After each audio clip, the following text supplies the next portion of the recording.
বিশ্বের শীর্ষস্থানীয় new energy vehicle প্রস্তুতকারী প্রতিষ্ঠান বিওয়াইডি বাংলাদেশে তাদের সবচেয়ে বড় এক্সক্লুসিভ শোরুম উদ্বোধন করেছে। একই সঙ্গে ক্রেতাদের জন্য আয়োজন করা হয় বিশেষ ভেহিকল ডেলিভারি অনুষ্ঠান। রাজধানীর শেরেবাংলা নগরের বাংলাদেশ চীন মৈত্রী আন্তর্জাতিক সম্মেলন কেন্দ্রে এই আয়োজন অনুষ্ঠিত হয়। অনুষ্ঠানের শুরুতে তেজগাঁওয়ের অ্যারিস্টো টাওয়ারে ৬,০০০ বর্গফুটের নতুন শোরুম উদ্বোধন করা হয়। এতে প্রধান অতিথি ছিলেন বিওয়াইডি এশিয়া প্যাসিফিকের অটো সেলস ডিভিশনের ডেপুটি জেনারেল ম্যানেজার কেতসো জ্যাং। বিশেষ অতিথি হিসেবে উপস্থিত ছিলেন সিজি রানার বাংলাদেশ লিমিটেডের চেয়ারম্যান হাফিজুর রহমান খান, ব্যবস্থাপনা পরিচালক আমিত সাকিব খান, বিওয়াইডি বাংলাদেশের কান্ট্রি ম্যানেজার চার্লস রেনোস সহ অন্যান্যরা। অনুষ্ঠানে বক্তারা বলেন, বাংলাদেশ বিওয়াইডির জন্য একটি সম্ভাবনাময় বাজার এবং এই উদ্যোগ দেশের ক্রেতাদের কাছে বিশ্বমানের নিউ এনার্জি মোবিলিটি আরও সহজলভ্য করবে। তারা টেকসই পরিবহন ব্যবস্থা উন্নয়নে দীর্ঘমেয়াদী প্রতিশ্রুতির কথাও তুলে ধরেন। আমাদেরও যেরকম মার্কেট ডিমান্ড হচ্ছে, আমাদের এটা মনে হয়েছে যে আমাদের আরেকটা এক্সক্লুসিভ শোরুম এরকম করে বানানো দরকার। মানুষকে এক্সপিরিয়েন্স দেওয়া দরকার। সব কাস্টমার যদি এরকম করে একটা প্রিমিয়াম এক্সপিরিয়েন্স পায়, তাহলে তাদের কনফিডেন্সটাও বিল্ড হবে। যেই উদ্দেশ্যে আমরা আগাচ্ছি, ভবিষ্যৎ থেকে আস্তে আস্তে ইভিতে কনভার্ট করার জন্য, বাংলাদেশকে ইভি রেডি করার জন্য, সেটার জন্য আমাদের মনে হয়েছে যে একটা না, এরকম আরো 10টা শোরুম আমাদের দরকার, ঢাকাতে অথবা চিটাগং। আমাদের অলরেডি চিটাগংয়ে বললাম, এটা হচ্ছে তেজগাঁও গুলশান লিং রোডে, এটাকে অ্যারিস্টো টাওয়ার বলা হয়। তো আমরা এখানে উদ্বোধন করার মেইন রিজন হচ্ছে যে আমরা ওখান থেকে এই শোরুমটা আরেকটু বড় করেছি এবং হচ্ছে আমাদের মেইন টার্গেট কাস্টমার হচ্ছে আপনার গুলশান বনানীর জন্য, এবং ওইখানেও আমাদের শোরুম আছে, ওটাও আমাদের একটা শোরুম। ওখানে যারা ওই সাইডে তেজগাঁও, তেজকুনিপাড়া যারা আছে, ওখানকার টার্গেট করা কাস্টমার। এবং আমাদের আরও বেশ কয়েকটা শোরুম আছে, উত্তরতা আছে, তারপর হচ্ছে আপনার পল্টনে আছে। সো প্রত্যেক জনের জন্য আমরা এরকম করে একটা শোরুম করেছি ফর টার্গেট দ্য কাস্টমার, যে কাস্টমার যাতে ইজি অ্যাক্সেস। মোটরের 8 ইয়ার্সের রিপ্লেসমেন্ট গ্যারান্টি দিচ্ছি, আর ফুল ভেহিকেলের 6 বছরের দিচ্ছি।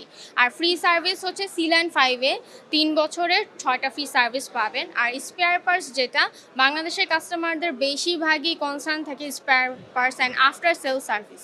তো আমরা হচ্ছে লোকালি, মানে বিওয়াইডির হচ্ছে রুলস এইটা, নির্বাচনী ইশতেহার ও জুলাই সনদ পর্যায়ক্রমে বাস্তবায়ন করা হবে বলে জানিয়েছেন প্রধানমন্ত্রী তারেক রহমান। আজ রাজধানীর ওসমানী স্মৃতি মিলনায়তনে ডিসি সম্মেলনের উদ্বোধনী বক্তব্যে তিনি বলেন, সরকার ন্যায়ভিত্তিক রাষ্ট্র গঠনে কাজ করছে এবং জনকল্যাণমূলক প্রতিশ্রুতিগুলো ধাপে ধাপে বাস্তবায়নের উদ্যোগ নেওয়া হয়েছে। 4 দিনব্যাপী এই সম্মেলনে বিভাগীয় কমিশনার ও জেলা প্রশাসকদের পাঠানো 498টি প্রস্তাব নিয়ে আলোচনা হবে। তথ্য অধিদপ্তর জানিয়েছে, মন্ত্রিপরিষদ বিভাগের তত্ত্বাবধানে আয়োজিত এই সম্মেলনে বিভিন্ন মন্ত্রণালয় ও বিভাগের মন্ত্রী ও সচিবদের উপস্থিতিতে মাঠ প্রশাসনের সমস্যা, উন্নয়ন পরিকল্পনা, প্রশাসনিক কার্যক্রম ও সেবার মানোন্নয়ন নিয়ে আলোচনা এবং প্রয়োজনীয় সিদ্ধান্ত গ্রহণ করা হবে। মাঠ পর্যায়ে সরকারের প্রতিনিধি হিসেবে জেলা প্রশাসকরা নীতি নির্ধারণ, উন্নয়ন কর্মসূচি বাস্তবায়ন এবং প্রশাসনিক সমন্বয়ের গুরুত্বপূর্ণ দায়িত্ব পালন করায় এই সম্মেলনকে বিশেষ গুরুত্ব দেওয়া হচ্ছে। এছাড়া সম্মেলনের অংশ হিসেবে জেলা প্রশাসকরা রাষ্ট্রপতি, প্রধান বিচারপতি এবং সরকারের শীর্ষ পর্যায়ে কর্মকর্তাদের সঙ্গে মতবিনিময়ের সুযোগ পাবেন। সরকারের কিছু পদক্ষেপ বা পর্যবেক্ষণ এবং নির্দেশনা নিয়ে মূলত আমি আপনাদের সামনে কয়েকটি কথা তুলে ধরতে চাই বা বলতে চাই। একটি দেশের জনপ্রশাসনে পদোন্নতি কিংবা পোস্টিংয়ের জন্য যতগুলি প্রশাসনিক পদ রয়েছে, প্রতিটি পদই রাষ্ট্র এবং সরকারের জন্য অবশ্যই প্রয়োজনীয় এবং গুরুত্বপূর্ণ।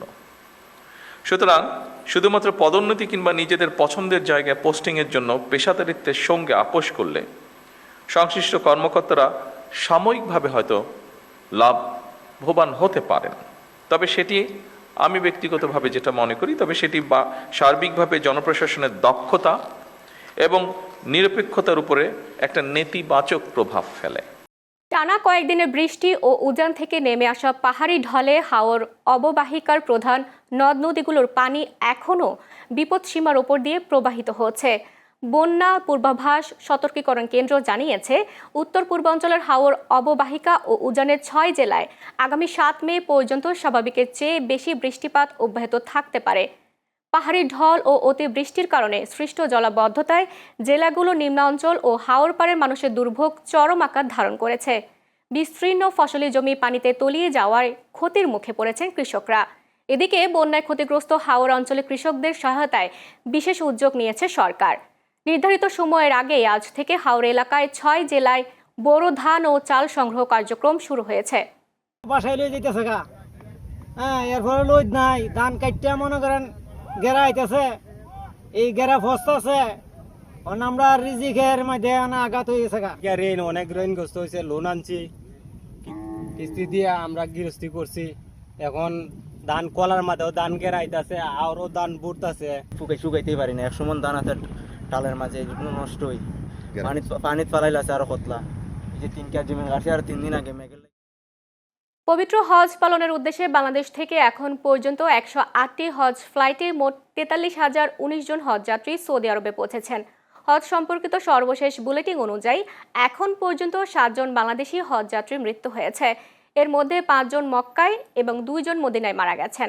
এছাড়া সৌদি মেডিকেল টিম 9,175 জন হজযাত্রীকে সরাসরি চিকিৎসা সেবা দিয়েছে এবং আইটি হেল্প ডেস্কের মাধ্যমে আরও 9,730 জন স্বাস্থ্যসেবা পেয়েছেন। চলতি বছর বাংলাদেশ থেকে মোট 78,500 জন হজ পালনের অনুমতি পেয়েছেন। আগামী 26 মে সৌদি আরবে পবিত্র হজ অনুষ্ঠিত হতে পারে। ফলে হজ শেষে আগামী 30 মে থেকে ফিরতি ফ্লাইট শুরু হয়ে 30 জুন শেষ হবে। বিগত দিনে যত পাপ পুণ্যি যত কিছু থাকে আল্লাহ যেন মাফ করে দেন, শহীদ সালামতের দেশে ফিরান, এই প্রত্যাশারে লাগেজগুলো ঠিক মতো সুশৃঙ্খলভাবে নিয়ে যাচ্ছে। আমাদের আপনারা সবাই দোয়া করবেন যাতে আমরা সুন্দরভাবে হজ পালন করে আসতে পারি। আলহামদুলিল্লাহ, বিগত বছরের তুলনায় এই বছর হাজি ক্যাম্পের ব্যবস্থাপনা অনেক উন্নতি হয়েছে আলহামদুলিল্লাহ। এখন যে ব্যবস্থাপনা দেখলাম এবং শৃঙ্খলা খুবই ভালো লাগছে আমাদের। জুলাই গণঅভ্যুত্থানের সময় রাজধানীর মোহাম্মদপুরের ছাত্রদল কর্মী শেখ মোহাম্মদ আশিক গুলিবিদ্ধ হওয়ার ঘটনায় করা হত্যাচেষ্টা মামলায় পলাতক সাবেক প্রধানমন্ত্রী শেখ হাসিনা সহ 40 জনের বিরুদ্ধে চার্জশিট দিয়েছে পুলিশ। এছাড়া অভিযোগে সংশ্লিষ্টতা না পাওয়ায় 127 জনকে মামলা থেকে অব্যাহতি সুপারিশ করা হয়েছে। চার্জশিটভুক্ত আসামিদের মধ্যে রয়েছেন সাবেক সেতুমন্ত্রী ওবায়দুল কাদের, সাবেক স্বরাষ্ট্রমন্ত্রী আসাদুজ্জামান খান কামাল, সাবেক মন্ত্রী জাহাঙ্গীর কবির নানক সহ আওয়ামী লীগের শীর্ষ নেতারা। মামলার বিবরণে বলা হয় 2024 সালের 19 জুলাই মোহাম্মদপুর বাস স্ট্যান্ডের ময়ূরভিলা এলাকায় আন্দোলনরত ছাত্র জনতার উপর হামলা ও গুলি করা হয়। এতে ছাত্রদল কর্মী আশিক গুলিবিদ্ধ হয়ে রাস্তায় পড়ে যান। পরে হামলাকারীরা তাকে মৃত ভেবে ফেলে রেখে যায় বলে অভিযোগে উল্লেখ করা হয়েছে। গণমাধ্যমের স্বাধীনতা নিশ্চিতে সরকার কাঠামোগত সংস্কার বাস্তবায়নের কাজ করছে বলে জানিয়েছেন তথ্যমন্ত্রী জহিরুদ্দিন স্বপন। আজ রাজধানীর অফিসার্স ক্লাব থেকে তথ্য ভবন অভিমুখে বিশ্ব মুক্ত গণমাধ্যম দিবস উপলক্ষে আয়োজিত র্যালির উদ্বোধনী অনুষ্ঠানে তিনি কথা বলেন। তথ্যমন্ত্রী জানান, নির্বাচনের আগে গণমাধ্যমের স্বাধীনতা রক্ষায় যে কাঠামো প্রণয়ন করা হয়েছিল প্রধানমন্ত্রী তারেক রহমানের নির্দেশনা অনুযায়ী তা বাস্তবায়নে কাজ করছে তথ্য মন্ত্রণালয়। তিনি বলেন, সরকার শুধু প্রশাসনিক নয়, চিন্তা চেতনা ও মননের ক্ষেত্রেও গণমাধ্যমের স্বাধীনতা নিশ্চিত করতে চায়। আমাদের সরকার নির্বাচনের আগে গণমাধ্যমের স্বাধীনতা এবং দায়িত্বশীলতার যে কাঠামো তৈরি করার প্রতিশ্রুতি দিয়েছিল, আমরা আমাদের সেই কাজে তথ্য মন্ত্রণালয়ের পক্ষ থেকে সমস্ত পদক্ষেপ গ্রহণ করেছি। ইতিমধ্যেই মাননীয় প্রধানমন্ত্রীর সঙ্গে আমাদের এই মন্ত্রণালয়ের যতবার কথা হয়েছে, আমরা তার কাছ থেকে যে নির্দেশনা পেয়েছি সেই অনুযায়ী আমরা আমাদের প্রতিটি প্রতিশ্রুতিকে বাস্তবায়ন করার বিভিন্ন পরিকল্পনা গ্রহণ করে চলছি। রাজধানীর কাকরাইলে ডিপ্লোমা ইঞ্জিনিয়ার্স ইনস্টিটিউশনে অনুষ্ঠিত হচ্ছে জাতীয় নাগরিক পার্টি জাতীয় কনভেনশন। দলের সংস্কার বাস্তবায়ন কমিটির উদ্যোগে আয়োজিত এই কনভেনশনে জ্বালানি নিরাপত্তা, অর্থনৈতিক পুনর্গঠন, মানবাধিকার, মতপ্রকাশের স্বাধীনতা এবং গণভোট সহ বিভিন্ন গুরুত্বপূর্ণ ইস্যুতে আলোচনা হবে। সকাল 9টায় উদ্বোধনী সেশনের মাধ্যমে শুরু হয় এই আয়োজন। আজ দিনব্যাপী বিভিন্ন সেশনে অংশ নেবেন নাগরিক বিশিষ্টজনরা। বিকেলে সমাপনী সেশনে গণতান্ত্রিক রাষ্ট্র নির্মাণে জুলাই সনদ, সংস্কার ও গণভোট বিষয়ে আলোচনা অনুষ্ঠিত হবে। আমি অনেক কিছু দেখেছি জীবনে এবং প্রত্যেকবারই আমি মনে করেছি যে এবার আমাদের দেশে একটা সুন্দর সমাজ ব্যবস্থা, রাষ্ট্র ব্যবস্থা গড়ে উঠবে। এই জনপদের যে লোকজন, মানে আমরা কিন্তু মুক্তির সংগ্রাম করেছি অনেকবার, ব্রিটিশ যুগে করেছি, আলোচনার ভিতরে যেমন যেগুলি আপনার ইতিহাসে সেভাবে লেখা হয়। আমরা এখানে চিরস্থায়ী বন্দোবস্তের যে জমিদার প্রথা সংস্কারের বাহানায় যদি নির্বাচনটা হতে দেওয়া না হয়, সে কারণে তারা জুলাই সনদে স্বাক্ষর করেছেন, অনেক কথা বলতেছিল, তারা বলেন নাই। জিনিসটা এখন উল্টে গেছে। বাস্তবতা হলো ক্ষমতার বাহানায় বিএনপি সরকার তার সংস্কার করতে চায়। তারা ক্ষমতাকে নিরঙ্কুশ হবে। সিলেটের দক্ষিণ সুরমায় ট্রাক ও পিকআপের মুখোমুখি সংঘর্ষে ৮ নির্মাণ শ্রমিক নিহত হয়েছেন।